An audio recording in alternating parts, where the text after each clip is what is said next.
अरे हिंदू खतरे में नहीं है, तुम्हारी सत्ता खतरे में है, इसलिए बार बार कहते हो हिंदू खतरे में है, हिंदू खतरे में है। संजय भाई जिंदाबाद। और अगर प्रधानमंत्री, गृह मंत्री, रक्षा मंत्री, वित्त मंत्री, कई राज्यों के मुख्यमंत्री हिंदू होने के बावजूद हिंदू खतरे में है, तो मैं तो हाथ जोड़ के कहूंगा चुल्लू भर पानी में नाक रगड़ लो और इस्तीफा दे दो अपने अपने पद से, तुमको सत्ता में रहने का अधिकार। कहते भारत का विकास हो जाएगा, चिंता मत करो, अभी सिर्फ 12 साल हुआ है, हम तुम्हारा विकास करेंगे। बोले भैया कब तक करो? 2047 तक करेंगे। अच्छा 2047 में मोदी जी की उम्र कितनी हो जाएगी? 97 साल।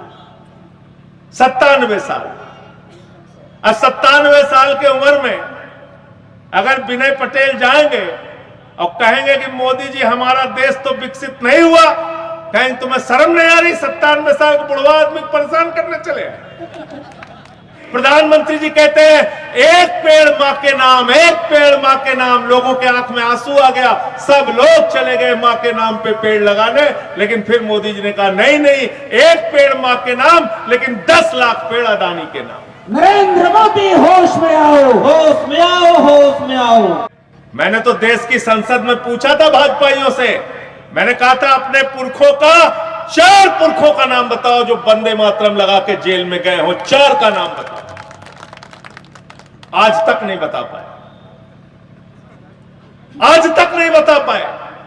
अरे जरा समझो क्यों शुरू की जा रही है हुमायूं कबीर की बहस, क्यों चलाई जा रही है वंदे मातरम के लिए बहस? ये इसलिए चलाई जा रही है क्योंकि बंगाल का चुनाव है। बाबरी मस्जिद क्यों बनाई जा रही है वहां? क्यों बनाई जा रही है? क्योंकि झगड़ा हो सके। बाबा जी यहां से ललकार रहे हैं, मोदी जी वहां से ललकार रहे हैं। अब 3-4 महीने तक ललकारी ललकारा चलेगा। वो कहेगा हम बनाएंगे, ये कहेगा हम बनाने नहीं देंगे, फिर हमारा 56 इंची पहुंचेगा वहां, 56 इंची पहुंचेगा। वो कहेगा एक ईंट रख लेंगे तो हम ऐसा कर देंगे, वैसा कर देंगे। 56 इंची मतलब समझ रहे हो ना? 56 इंच वाले हमारे मोदी जी, मोदी जी जिनके जिम्मे सिर्फ एक काम है, दिन रात झूठ बोलो। इस देश के लोगों से क्या क्या वादा किया था उन्होंने? 2 करोड़ नौकरी हर साल देंगे नौजवानों। 12 साल हो गया, 24 करोड़ नौकरी मिल गई क्या नौजवानों को?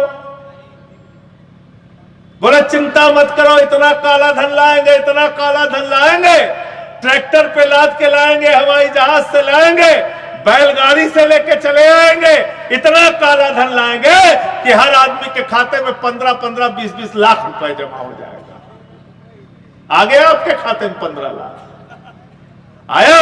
नहीं, यहां भी नहीं आया, यहां भी नहीं आया।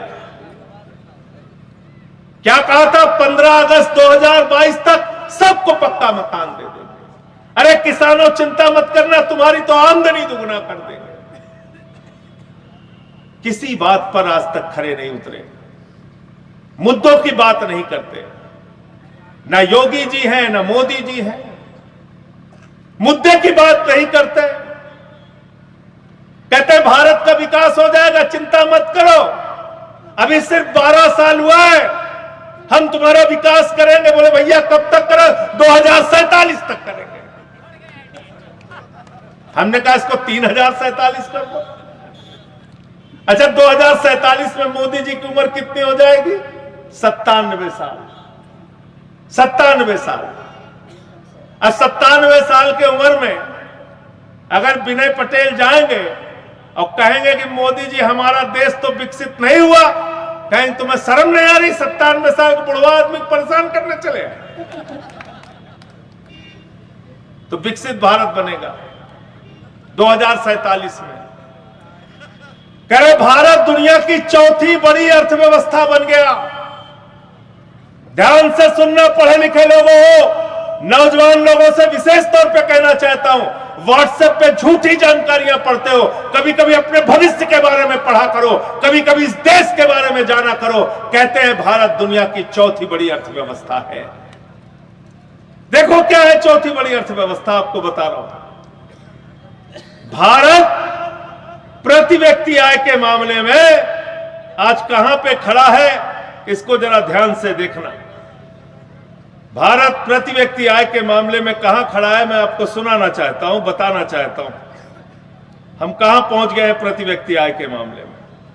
हां, ये देखिए, दुनिया का एक छोटा सा देश है लग्जमबर्ग, वहां पर प्रति व्यक्ति आय है 1,08,00,000 रुपए।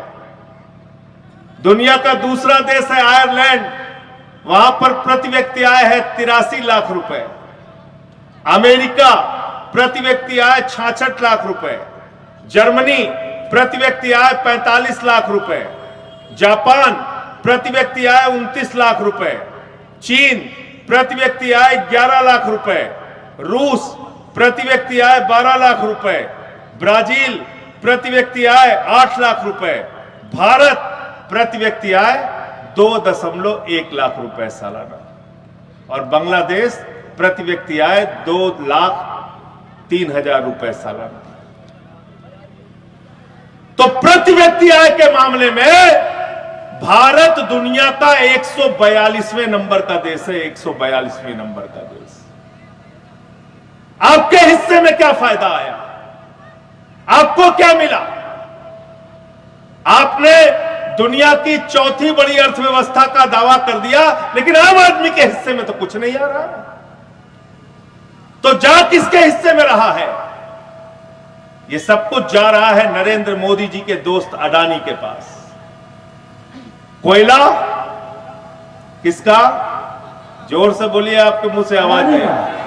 गैस अडानी का, बिजली अडानी का, पानी अडानी का, एयरपोर्ट अडानी का, सीपोर्ट अडानी का,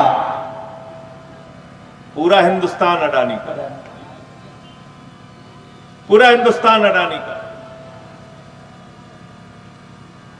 1 रुपए में काम नहीं मिलता, लेकिन 1 रुपए में 1050 एकड़ जमीन अडानी को मिली है और 10 लाख पेड़ मिला है आम और लीची का।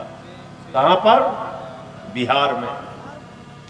क्या नारा देते हैं प्रधानमंत्री जी? प्रधानमंत्री जी कहते हैं एक पेड़ मां के नाम, एक पेड़ मां के नाम। लोगों के आंख में आंसू आ गया, सब लोग चले गए मां के नाम पे पेड़ लगाने। लेकिन फिर मोदी जी ने कहा नहीं नहीं, एक पेड़ मां के नाम, लेकिन 10 लाख पेड़ अडानी के नाम। नरेंद्र मोदी होश में आओ, होश में आओ, होश में आओ।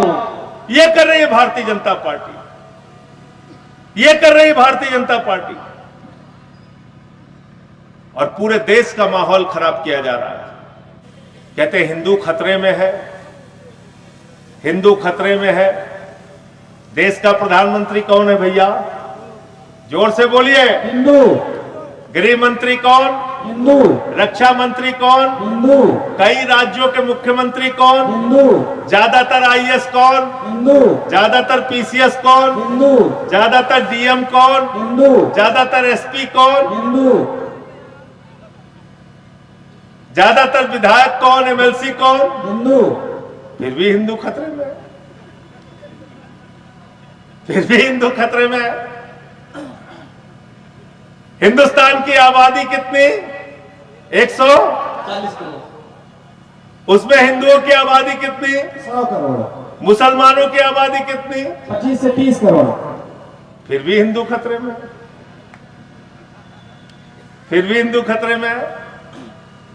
अरे हिंदू खतरे में नहीं है, तुम्हारी सत्ता खतरे में है, इसलिए बार बार कहते हो हिंदू खतरे में है, हिंदू खतरे में है। संजय भाई जिंदाबाद, जिंदाबाद, जिंदाबाद, इंकलाब जिंदाबाद, जिंदाबाद, जिंदाबाद। और अगर प्रधानमंत्री, गृह मंत्री, रक्षा मंत्री, वित्त मंत्री, कई राज्यों के मुख्यमंत्री हिंदू होने के बावजूद हिंदू खतरे में है, तो मैं तो हाथ जोड़ के कहूंगा चुल्लू भर पानी में नाक रगड़ लो और इस्तीफा दे दो अपने अपने पद से। तुमको सत्ता में रहने का अधिकार।